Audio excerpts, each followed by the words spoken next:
it really will be impossible to prove. For the Torah, you can prove, but in the Tzias, you can't prove anything because just because you never saw it happen doesn't mean it never happened, right?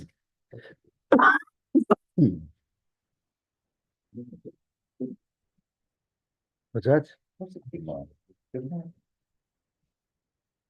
We're going to soon see that where it did happen is we're going to show that in biblical times they had children at 8.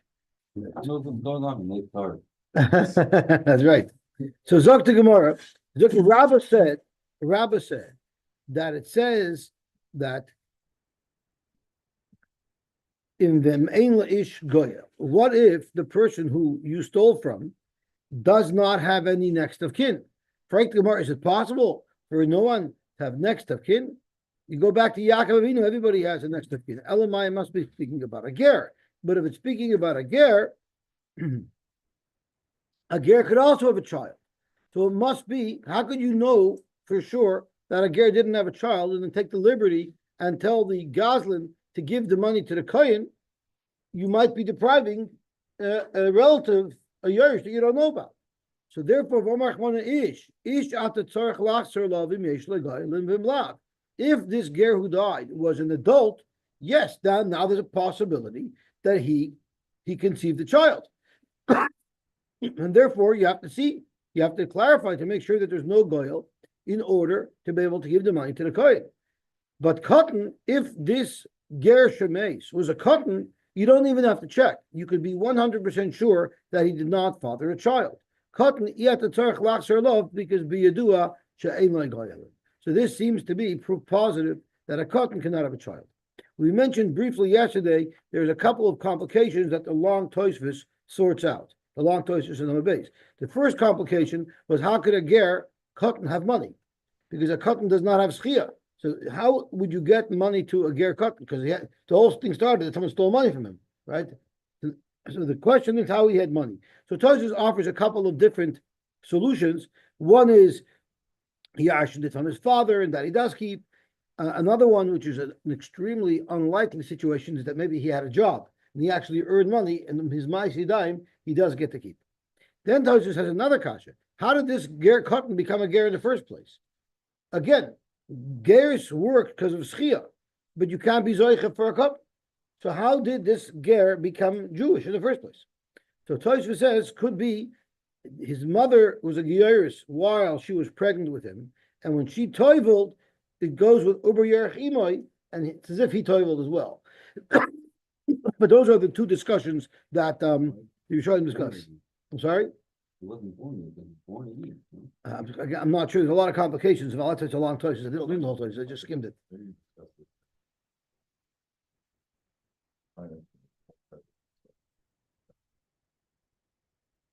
So obviously, there's a lot to learn from it. There must be a lot to learn from it. If even though, but actually, in tomorrow's daf is where that Gemara is. The Gemara discusses several things that might never have occurred. Okay, talk to Gemara about it. Ish, ainli elo ish, and this is talking about someone who is mezana with a shivcha harufa. Let's see the pasuk inside. The ishki yishkav es ish shichva zera, the shivcha necharefas leish v'apte leim tasa. But the main point is shichva zera. He lived with her, and it was a shichva of zera, meaning it was an act, an intimacy that was a reproductive act of intimacy. So the Brisa says as follows: Ish ein li ela ish ben tesh shonim v'yoyim echad sheroy l'bi minayin. How do you know that's also the ish referred to in this pasuk of shivcha necharefes leish minayin tamud leimer v'ish? So you see clearly that even a ben tes has shichva zera. So oibazoi, you should have a raya that even someone less than bar mitzvah can reproduce. Amaloi yeshla, he has shichva zera, but ve'ena moiled, but it's not potent, or otherwise you could say it's impotent. It's impotent. That's right. So just like kitfua, shaloi hevia shlish dami. It's similar to tvua, grain that didn't grow a third. It has seeds, but if you plant those seeds, nothing will grow from them. The Vechizkiyatana, another proof that he could have zera, but it's not full, because it says as follows. This is an interesting drasha. It says v'chiyazid ish al re'eu laharge b'hama. If somebody is planning and conspiring to kill his friend, but v'chiyazid is an unusual lashon. As Rashi speaks out, it should have said v'chiyar shia. V'chiyar shia should have said. What does v'chiyazid? There's a hidden message that the Torah is trying to convey to us. V'chiyazid ish, and we learn from there, ish mezid umazriya. An adult male, his zera is fully cooked. Mezid is miloshin fully cooked. Ve'ein cotton mezid umazriya. A cotton might have zera, but it's not fully cooked, and therefore it wouldn't work. Where do you see that mezid, the lotion of mezid, is cooking? Is Gemara very simple. Yaakov cooked the bean thing that he sold to Esau.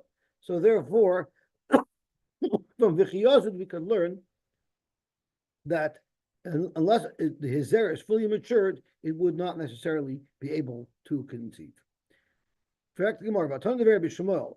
Tanya Rabbi Shmuel taught us another halacha by Ben Sarumayr. It says v'chiyelish ben Sarumayr. We darshan ben v'loya. Any boy who has already fathered a child cannot be a ben Sarumayr. How would it even have been possible for someone that was in the running to be a ben Sarumayr that he should have fathered a child? How would that be possible? If you want to say that a cotton cannot conceive a child, right? So it must be that when was this child conceived? After this boy became 13 when he had two sires. And then you'll have to say, we know when is the cutoff date. The cutoff date, our Mishnah already tells us, is when it's hook of Zakan Atachtain. That means the baby had to have been born by then, otherwise he's not a father. So the oiled makama, the lack of zaken. There's no 9 months in between the two sires and the hook of zaken atachtain. As we're going to see in a moment, there's only 3 months. The whole window of opportunity to be able to be a ben sarir umayr, it's only 3 months, and the pregnancy would be 9 months, maybe 7 months, right? So this whole, how could you tell me the pasuk is coming to tell you about an impossibility that it's not a ben sarir umayr? It's physically impossible for that to occur, unless he can impregnate a woman before he's bar mitzvah. Elalab, the aber makama, the laisi shtei sayros, the oiled makame, the lakiv zaken. It must be that he can impregnate a woman when he's younger, and what could be was he impregnated a woman when he was much younger, and the baby was born while he was in that window of opportunity. And there we say that since he's an Av, he's not a Ben Sarir Umayr, he cannot be a Ben Sarir Umayr. There's a 3-month window? There's a 3-month window in between when a person sees two sires and when it's hook of Zakan Atach. It's impossible to have it. Exactly. So it must be that the baby was conceived before. If the Torah is telling you Ben V'loyav, that means it must be possible. The Torah is not going to have a miyut for a scenario that's impossible. So it must be, you have a right from the Torah that the child could have been conceived earlier. Ushmami no katan Zokmar law, you don't have a right at all. Maybe what happened is the Iaber, Bosar, the Icy Shtei Sires. When did this woman become pregnant? The woman that he impregnated, after the child was already an adult, because we're maintaining our position that you cannot become, you cannot impregnate a woman under bar mitzvah. But when was the child actually born? The Oilid Bosar, the Akiv Zaken. You're going to ask me, Ude Kakasha, the Rav Kris Pedoi, why would I need a pasuk to tell me, Ben V'loyav, if based on what we're saying, this child is not going to be born during that period, he's going to be born way after that period. True. But, Ki Asa Rav Dimi, Omar, Amri B'Marava, Ben V'loyaharoyu L'Kroisayav. It doesn't, the Torah is not coming to be Memayit, somebody who actually is a father, because that we already proved would be an impossibility. The Torah is trying to tell you someone who is in the running to be a father. That is somebody who cannot be a ben Torah Moyer. What does it mean in the running to be a father? In the running to be a father means that his wife is pregnant and she's showing. Once she's pregnant and she's showing, that's when we say he's royu liyais av. Let's have a peek at Rashi. Zokt Rashi. Le'layim di aber basar da isi shtei cyrus. V'hai de kama Rabbi Shmuel ben v'loyav. Doesn't mean literally there's a child born already. Lo kishe yaldasai imei kfar livnoi kamamayit. The balavachi mifter midim ben Tzorimer, because I don't need this special pasuk. Anyway, this child can't be a ben Tzorimer. He's too old. I become a chadashim. I back up his up. And like Yasser Abdimi Pirsha, l'detana devei Rabbi Shmuel, the asala shmina. You know what the chiddush that he's trying to teach us with his ben v'loyav? Haidir Chris B'doi, the misha overall of gimel chadashim la'achar she'evi shtei cyrus. Once a child, 3 months pass since he showed shtei cyrus, potter, he's automatically potter because technically he could have had a wife, or he could have made that he could have impregnated a woman that would have shown.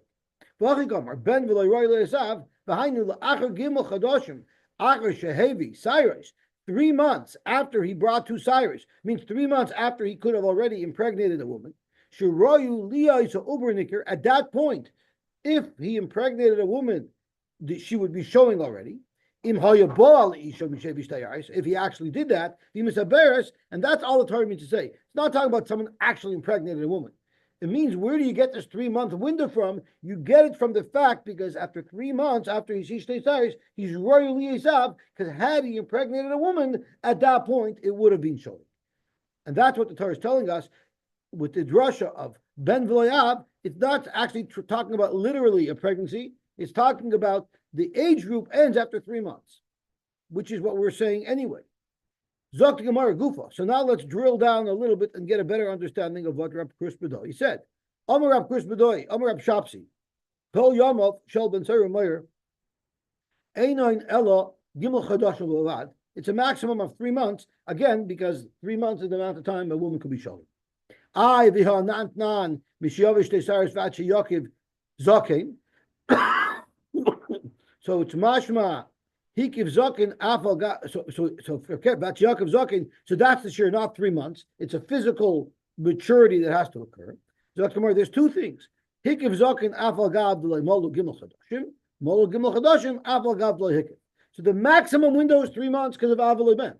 But if the child shows signs of maturity before then, and he's hikif zakin, then it's possible that the window will be even shorter. It'll even be less than 3 months. Beautiful. Yosef Rabbi Yaakov minar pkoit. Kamei de Ravina, the Yosef v'ka'amar mishmei de Rafuna b'rei Rabbi Shua. Shmamina miderab Chris Bedoy amar Pshapsi. You know what we could take out?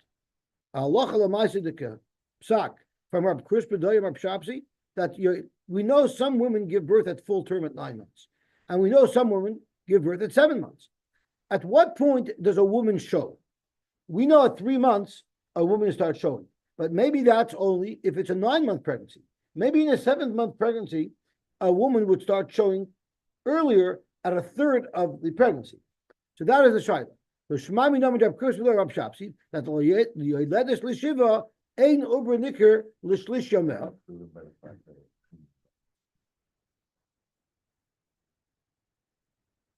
I'm not sure how that works. The Sol Kadaita uber niker l'shlish yomel. If you hold that it's not a hard 3 months. Rather, it's 1/3 of what her full term would have been. Lomali Gimel. Why do we say that the maximum window to be a Ben Tzorah is 3 months? It should be less than 3 months because if we're saying royal liasav, it's royal liasav with a 7-month pregnancy, and then she would be showing earlier betray utilsa sagi, and therefore the maximum window to be a Ben Tzorah should be reduced not from 3 months to 2 1/3 months. Zok to Gemara. Now, why is it? Who cares? Vasamir negeya when the woman is showing. Why exactly is it relevant? Zok to Rashi is very simple. It's a very big shayla lalacha. We know the lalacha is if a woman divorces her husband or loses her husband, she's not allowed to get married for 3 months, and that's called havchana. because should she become expecting, we're not going to know who fathered this child. Was it her first husband, and she's 3 months in, or was it her second husband, and she's 1 month in? We wouldn't know. So she might not know either. They don't pregnancy test in those days.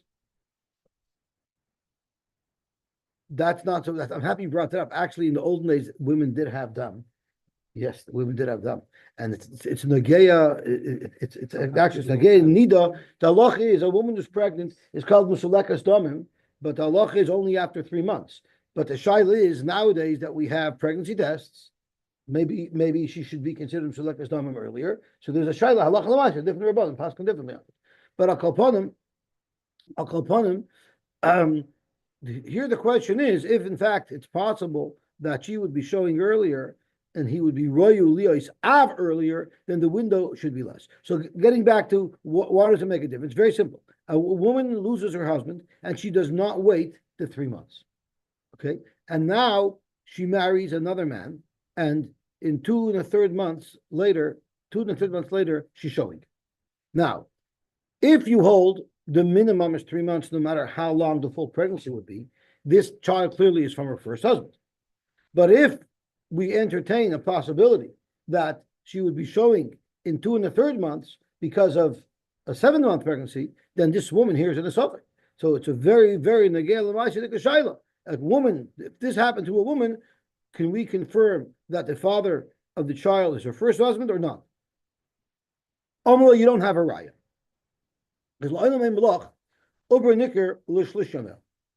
It's possible that there will be occurrences where even after 1/3 of the full pregnancy, she'll be showing, which means in a 7-month pregnancy, she'll be showing at 2 1/3 months.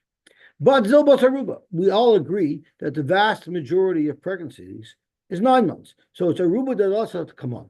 It's a statistical roiv that indicates that normally 3 months is 1/3 of the pregnancy.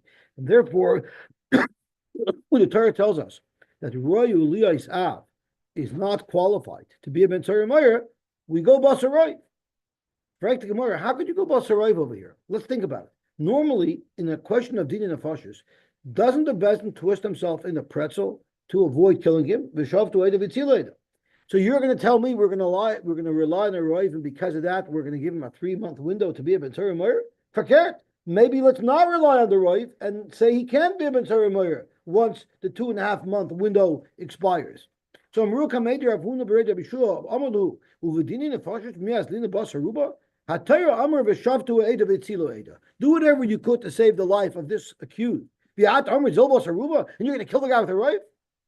So Adrua Kamed Ravina. This Shaila came to Ravina, and Amr Lady says, I don't know what the problem is. We all know you do follow roiv, even to kill somebody. And that's not a chesaron to v'shavtu eid v'tzilei. That's the Metzias. That's how we paskin. Uvidin nefashos. I'll show you 2 places where you go basarayv. But now we learn echad oimar b'shnayim b'chodesh. Echad oimar b'gimel. We learned this right at the beginning of the Masechta. There's a inconsistency in Eidim. One Eid said this happened on the 2nd day of the month. Whatever they're saying, Eidus on that somebody did something that's going to be mechayiv and misa. Echad oimar b'gimel. Eidus and kayamis. We do not consider this a contradiction in the Eidus. Why? Shezeh yoidea b'ibur shel chodesh. Shezeh any day. Maybe one of these 2 Eidim knew that Bezdin extended the last month and made 2 days Rosh Chodesh, and the other one didn't know that. If you're not going to agree to me that we do paskin following a roiv even to kill somebody, nema hani dafka kamasade lakhoshi hudika mikhashi adadi. Why would you say that someone didn't know about it? Say there's an inaccuracy and throw the Eidim out. Elolah. Elamai, we follow the roiv Baruba de Inchi of the Tobi Bordiach. And there's a statistical roiv that says that most people might not know that they added a 2nd day of Rosh Chodesh. And therefore, you see clearly that we're killing somebody only because we're relying on a roiv. So there's an obvious kash over here that's Rishonim ask. And that is, every single time you're mechayiv somebody misa for killing somebody, you have to rely on a roiv. Because the Gemara asks, how do you know, let's say someone chopped someone's head off with a sword. How do you know that right where the windpipe is cut, right where the food pipe is cut, how do we know there wasn't a hole there and that this guy wasn't anyway a treifa and would have died anyway?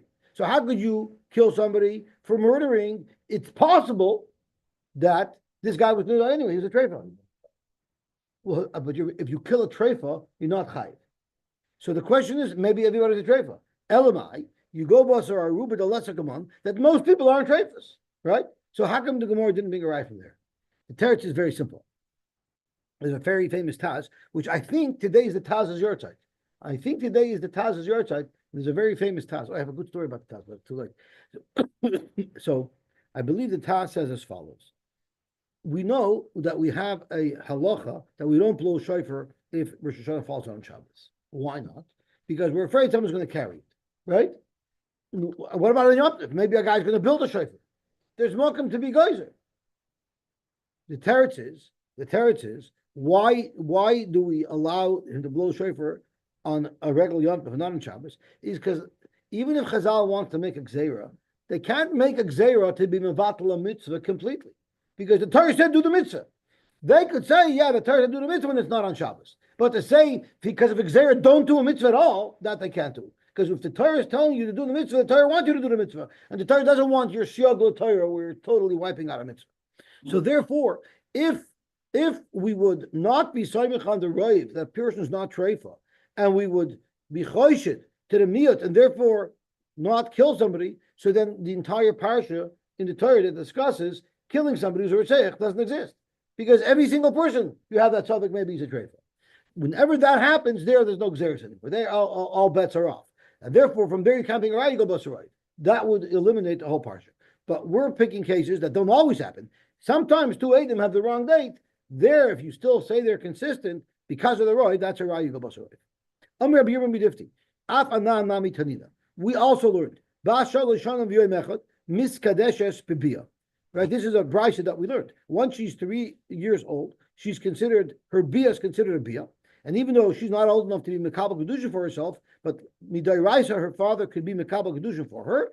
And if her father gives her over to a man to bia in order to make the Kedusha, it will work. And Vimba la Yavin Kana. And the Chayavin Allah Mishameshish. If someone's boiler, he will be Chayav as an Eshish. Umutamas boiler, Latama Mishkav Tashkoin Adakton Ke'alyoin. And if she's a Nida and someone's boiler, he gets a special Tumah. That's not the standard Tumah of touching somebody who's Tomei. Nizes Lakoyin, if she was married to a Koyin, the marriage is a valid marriage and a Chelas Patruma. Even though she's a Bas Yisrael, she's considered married to a Koyin and she can eat Truma.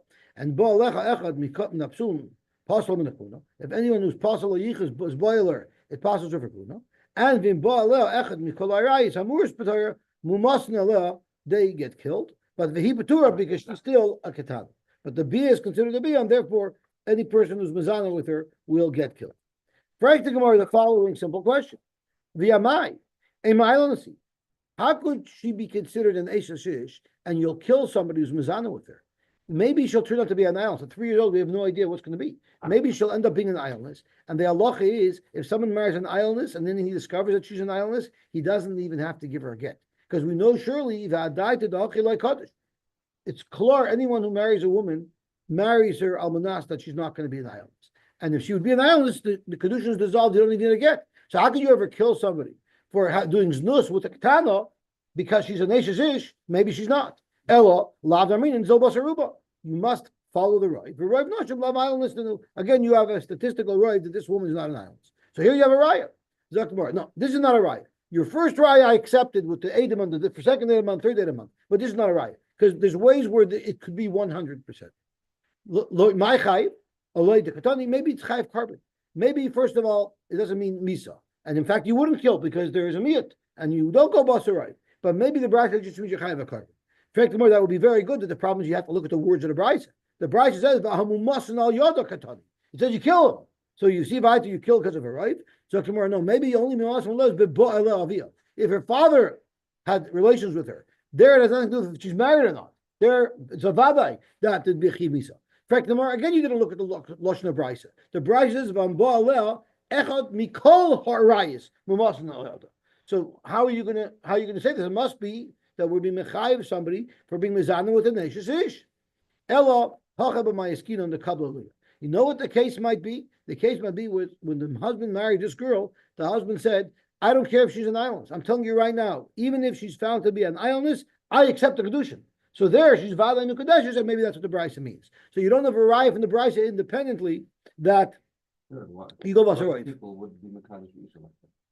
But you don't have to go Basarayv. It's a Vadai. Relying on the Raiv is you're paskening and you're saying what happened occurred because of her. Here we know what happened. He said that, right? She could be very rich. So this is a very tragic scenario. What happens if a mother was fooling around with her young child, the Heraba, and his Aver pushed into her? Now, this act was, you think this is a crazy story. This actually happened in the 1600s, and the Chavas Das had a shaila that came to him, that a couple had a child when they were older, and they endeared this child, they babied this child, it was their only child, their only son, and he was sleeping in their bed. He was 10 years old, and he was still sleeping in his parents' bed. And one day, his father came home, and his mother was in her bed by herself crying. And she said that our son who shared the bed with us, you weren't around, he climbed up on me and he was boiling me. And the question that came to the Chavas Das is she a surah l'bayla or not? So the Chavas Das says, it's good you're not a Neshes Kohen, because if you're a Neshes Kohen Shenansa, you'd be also to your husband. You're a Neshes Yisrael, I'll consider it a Ninus, and you're not going to be also to your husband. But do me a favor, don't have a 10-year-old kid sleep in your bed. It's not appropriate. So that was the discussion with the Chavas Das. So that's the discussion over here as well. So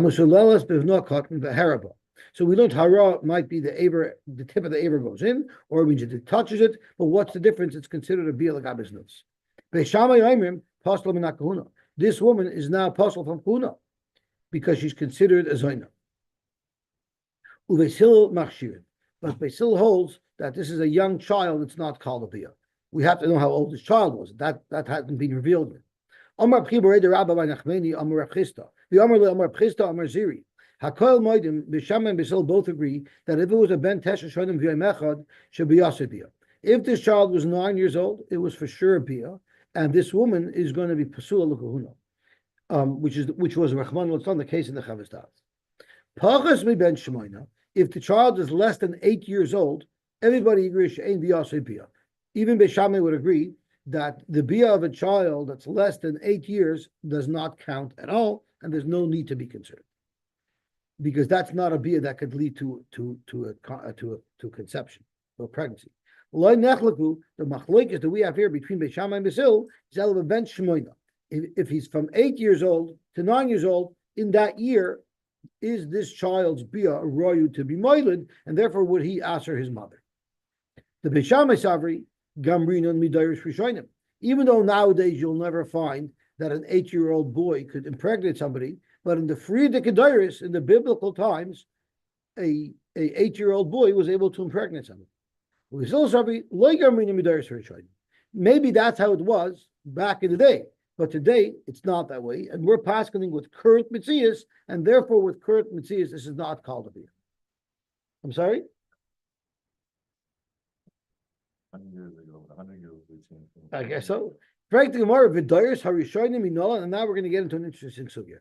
How do you know that in biblical times, 8-year-old children were able to impregnate women? How do you know that? The Doris Harishonim minalam the oilet. So now the Gemara is going to have 2 unsuccessful attempts to prove that an 8-year-old child could impregnate, and then there'll be a 3rd attempt which will be successful. But they're interesting cases. Now we know that the mother of Shlomo HaMelech was Bathsheba, who was the woman who David HaMelech, quote unquote, stole from Uriah Hachiti, right? So Haloi Zois Bathsheba, who was Bathsheba's father, Bas Eliam, Eshes Uriah Hachiti, Uchsiv, who was Eliam. Eliam was Ben Achitophel Hagiloini. So Achitophel was the father of Eliam. Eliam was the father of Bathsheba.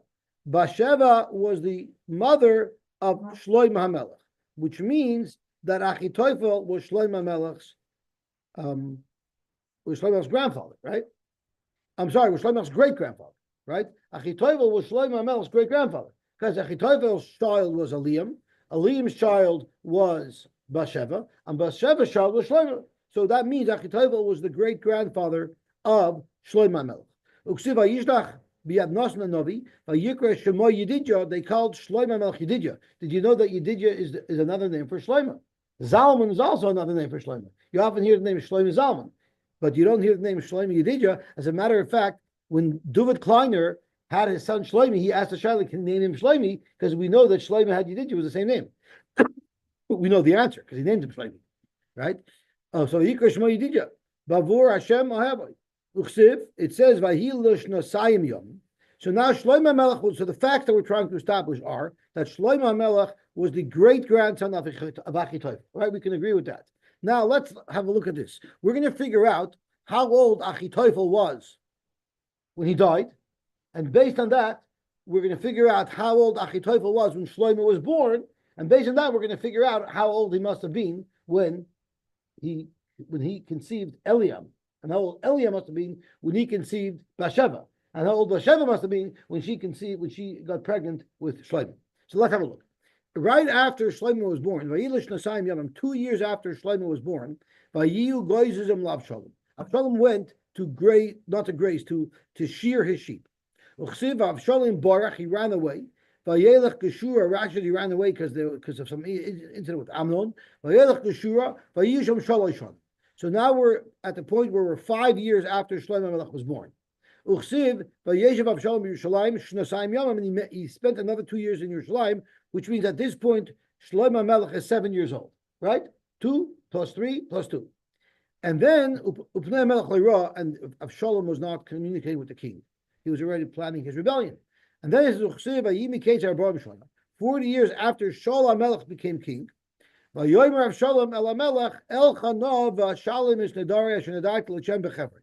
when he went to Hebron, because he decided that he was going to begin his rebellion in Hebron, because that's where David HaMelech first became king. So he wanted to start off in David HaMelech's path, and that's where he was going to begin his rebellion, which was when Shlomo HaMelech was 7 years old.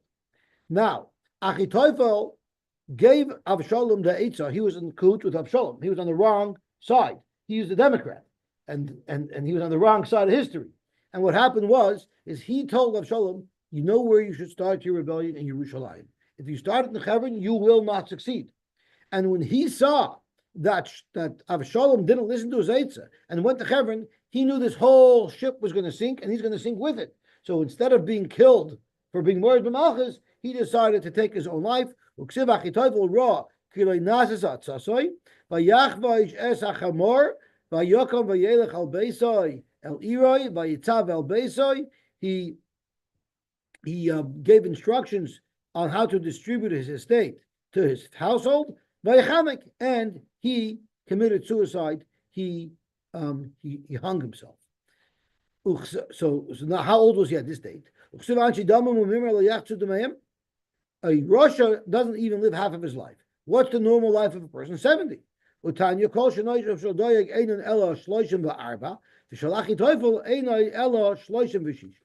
now we know that Achitophel at the time of his death was 33 years old.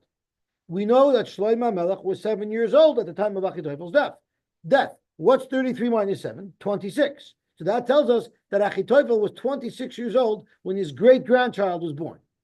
Can we agree on that? What? Wow. Right? Now, so Kama Havilahu, Talton the Tlas, Dal Sheva, takes 7 years away to have a Shlomo. Pashlu Esem Vashish. That means he was 26 years old when his great-grandson was born. But once a child becomes 8 years, the baby doesn't pop out. There's a pregnancy involved. So he could first impregnate a woman at 8 years old. So it must be 8 years and 9 months, right? Or even though it's 7 months. So Dal Tarti Shni, there's 3 pregnancies we're talking about. Because we're talking about the pregnancy of Achitophel's wife, we're talking about the pregnancy of Eliam's wife, and then we're talking about the pregnancy of Bathsheba. So Dal Tarti Shni, take at least 2 years away. Yosy, this is based all on that he's a Russia and he only lives half his life. Is that what you're saying? We have a brisa that tells us that he was 33 years old. I don't know. Based on that, because in the normal life of a person is 70 and half of 70. If you look at the structure of the Gemara says the Gemara throws up, but then nothing to do with that pasuk. We just have a separate brisa that discusses the age of Achitophel. The Gemara is connecting them, but I don't know if the brisa is connecting them. right? The Okay, Brisa is because basing it on the pasuk. it's possible he became a Russia much later in his life. I hear it. But the Gemara is understanding from the Brisa that he died at 33. Okay, this sounds like a Satim and a Shidduch, right? And so what happened was, so now we take away 2 years. So now we don't have 26 years left. Now we only have 24 years left, right? So if we have 24 years left, very simple. Now, ishtakach, if you take 24 years and you divide it in 3, you get 8. So I mean, each of these people were 8 years old when the baby was born. You have a raya, you can have a baby at 8. Zokta, you don't have a raya because you're forgetting one of these people are women. We know women mature much earlier. So mimai tarvayu, mimai dilma tarvayu b'teisha. Maybe Achitophel was 9 years old when he impregnated his wife to create Eliam, and maybe Eliam was 9 years old. Because women maybe mature earlier. Mishum the itza bari. Women are stronger; they mature earlier. And I'll bring you a raya because you know what? You think Shlomo Melech was Bathsheba's first child? She had a child with Ur Yachiti before, who died. V'teda, the Hahavel of Vlad Meikara. She had a child before. So Shlomo wasn't even her first child, and she had Shlomo at 8 or 6 or whatever, right? Well, right. Okay. So, but even if you want to say that a lady can only give birth at 8, and you do have Uriah, you still don't have Uriah because she's still had another child. It says it was David. I thought about Shemeis David. So it wasn't through Uriah; it was through David. So Shlomo Melech was the second conception. Okay, so we have to abort that raya. Not we're talking about pregnancies. I don't know, no pun intended. But I just want to add that Rabbi Raza spoke out that in all of Tanakh there were only 4 suicides. The 4 suicides was Achitophel that we're discussing now. Sholem Melech killed himself. Okay, that was the second suicide. The third suicide was Shimshon Agibor. He made the building collapse on himself. And the 4th suicide was one of the kings in Malachim who was only king for a week, and he burnt his palace down with him inside. It's interesting to note that the 4 suicides are the Arab Mrs. Bezdin. Achitophel was Chenek, Shimshon was Skila, and Shaul was Hereg, and that other king was Srefa. Just as a fun fact. Zog to Gemara weiter. Now I'm going to speak out of Chaim Tzvi today. Zog to Gemara, so El Mehach. Ela told us Terach. Let's look at the children of Terach. Terach hoilud as Avram as Nochar as Haran. So the Gemara assumes that that's the order of when they were born, Avram, Nochar, and Haran. And the Gemara also assumes that they were 1 year apart, and I don't know where the Gemara gets that from. The Avram gadol Nochar shana, the Nochar gadol Haran shana. Nimtza Avram gadol shtei shana meharan. That means Avram was 2 years older than Haran. Uchsiv, who did Avram marry? He married Haran's daughter. And Avram and Nachar married sisters, both the children of Haran. Yiska Zusara. Yiska was one of the children of Haran. Yiska is Sarah. Why was her name Yiska and not Sarah? She was able to see with Baruch HaKodesh, as the Torah tells us. So we know that she was a Baal Baruch HaKodesh. Dover Acher Yiska Shakoil Sachim Biyafia. So Chaim Tzvi spoke out once, a very nice tickle. Why did we need this Dover Acher? We just were trying to prove that Haran's daughter Yiska was Sarah. Why did we need Dover Acher? So Chaim Tzvi says, because you might ask, if Sarah's name was Yiska, because she saw Baruch HaKodesh, so why doesn't the Torah refer to her with that name, Yiska? Why do we refer to her as Sarah? Why don't we refer to her as Yiska? What a chosh of a name. She's Sacha Baruch HaKodesh. The Torah is because Yiska has other connotations as well that maybe wouldn't be appropriate to call Sarah with, that she was a head turner, and therefore we called her Sarah. And that's where the Gemara throws us in to explain why her main name was Sarah and not Yiska. Okay, Uksiv, that's a really good Chaim Tzvi part. Uksiv, then it says, when Yitzchak was born, Avram Avinu, when Avram Avinu was told that Yitzchak would be born, he laughed, he was excited. So now let's figure this out. Now we'll do the math.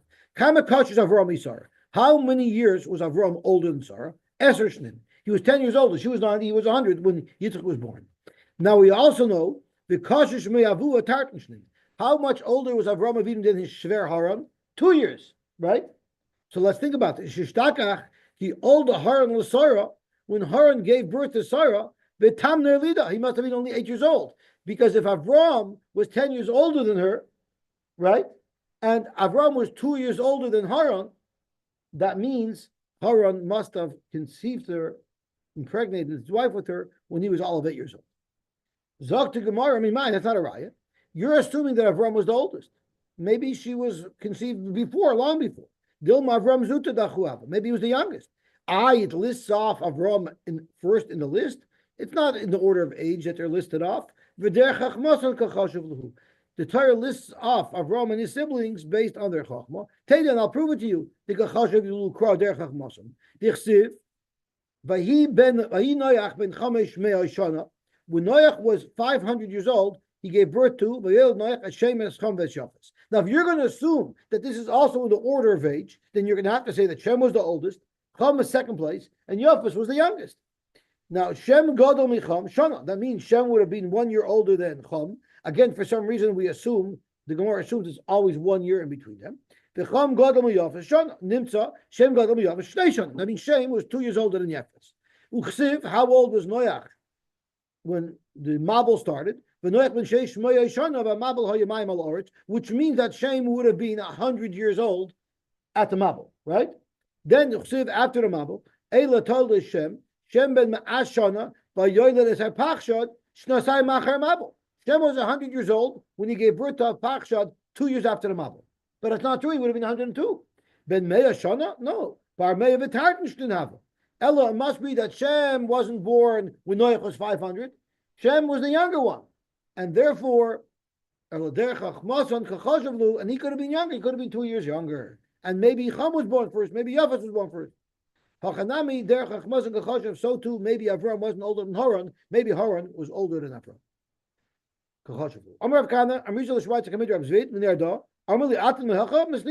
You have this complicated cheshbon to prove that Shem wasn't the oldest. I can prove to you with a simple pasuk that Shem wasn't the oldest. Will Hashem Yulad Gamu Avi Kol B'nei Hachi Yefes HaGadol. So you see, Yefes was the older brother. Very simple as that. Yefes HaGadol, he was the oldest.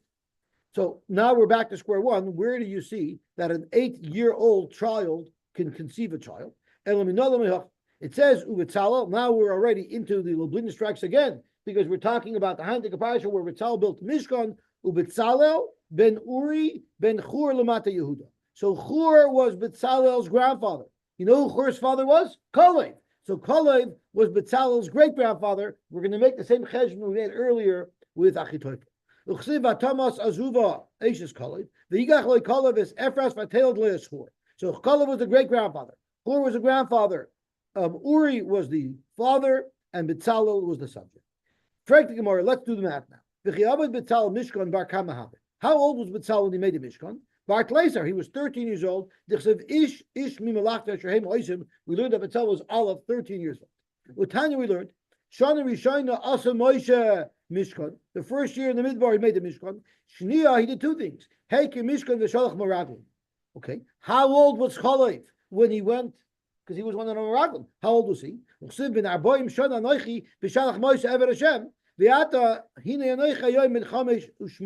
85 years old, but when I left to do the Meraglim, I was 40 years old. So now let's figure this out. When he was 40 years old, Bitzal was 14, because it was a year after he built the Mishkan. Kama Havalu Arboin. How old was Kalev when he left to be one of the Meraglim? He was 40. Dalar Beiser the Hava Bitzal.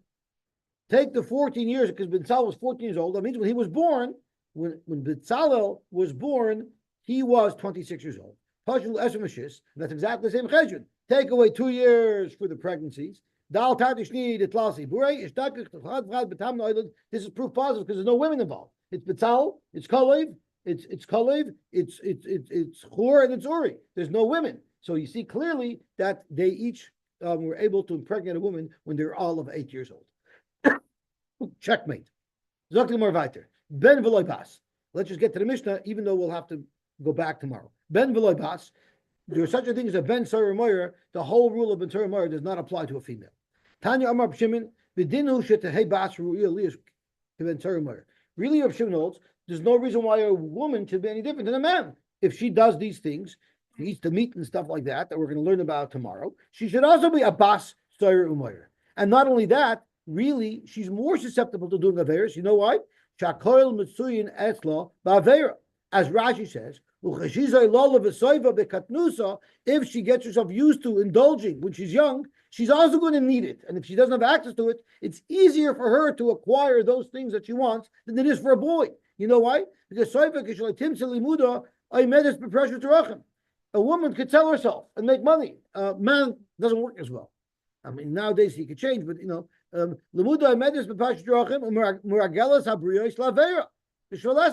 so for her, it's so much easier. I think it's easier for her to slip up than it is for the boy.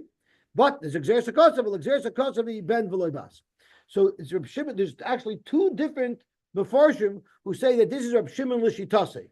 So I'll speak out one now, and tomorrow we'll do the other one. The Maharatz says it's Reb Shimon l'shitase because we know Reb Shimon dashin on time and lakra. What does it mean dashin time and lakra? We all want to know pshat and psukim. Dashin time and lakra means you could dashin the reason for the pasuk, and based on dashin the reason, you can actually change the halacha because of it.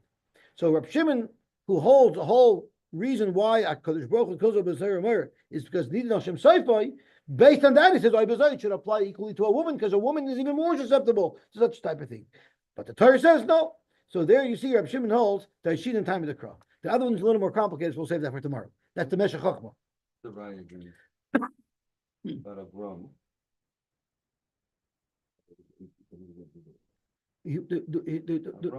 That Haran was 8 years old.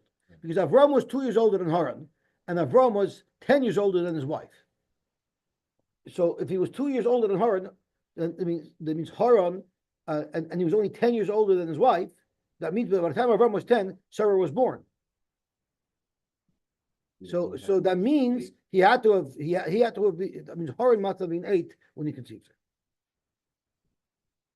Because let's say Haran was 12 at the time, so Avram would have been 14, right?